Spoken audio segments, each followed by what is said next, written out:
دنیا کا سب سے بڑا قبرستان عراق کے شہر نجف میں واقع ہے، جسے وادی السلام کہا جاتا ہے۔ اسے ویلی آف پیس کے طور پر بھی جانا جاتا ہے۔ نجف شہر کا شمار عراق کے بڑے شہروں میں ہوتا ہے اور اسے ایک مقدس شہر کا درجہ بھی حاصل ہے۔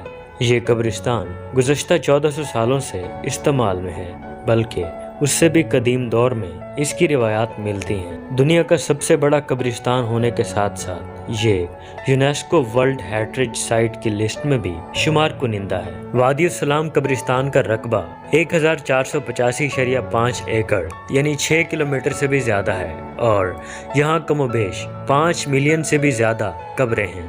قبروں کی یہ تعداد اسکاٹ لینڈ، مانچسٹر، برمنگھم کی پوری آبادی کے برابر ہیں اور لاکھوں کی تعداد میں یہاں لوگ ہر سال آتے ہیں۔ اس قبرستان میں زیادہ تر شیعہ مسلمز اور اسٹیٹ وار میں شہید ہونے والوں کی قبریں ہیں۔ قبرستان میں روزانہ 150 سے 200 مردے دفنائے جاتے ہیں۔ وادی السلام میں مردے دفنانے کے لیے زمین دوز تہہ خانے ہیں۔ ان تہہ خانوں میں یعنی زمین دوز بلاکس میں کم و بیش 50 مردے دفنانے کی گنجائش ہوتی ہے۔ وادی السلام قبرستان میں مشہور بادشاہ، شہزادے اور سلاطین دفن ہیں۔ اس کے علاوہ حضرت ہود علیہ السلام، حضرت صالح علیہ السلام کی قبور اور حضرت علی ابن ابی طالب کا روضہ مبارک بھی یہی ہے۔ یہاں قبور اور مقبروں کی تعمیر میں پلاسٹرز اور اینٹوں کا استعمال کیا جاتا ہے۔ قبرستان میں زیر زمین تہہ خانے بلاکس یعنی بھول بھلائیوں کی صورت میں بنے ہوئے ہیں۔ جنگ کے دوران ان زیر زمین رستوں میں مقامی ملیشیاؤں نے اپنے اڈے بنا رکھے تھے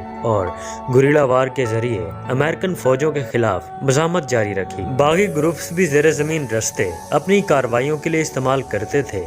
عراقی آرمی نے قبرستان میں کئی جگہ زیر زمین رستوں یعنی تہہ خانوں کو بلڈوز کیا ہے۔ 2003 میں قبرستان کو مزید پھیلایا گیا۔ اس کی حدود میں اب تک 3 اسکوائر مائلز کا اضافہ کیا جا چکا ہے اور اس کے علاوہ وادی السلام قبرستان سے متعلق کئی پراسرار واقعات اور قصے کہانیاں بھی جڑی ہوئی ہیں۔ So friends, thanks for watching and subscribe How to the History Deep channel. اللہ حافظ۔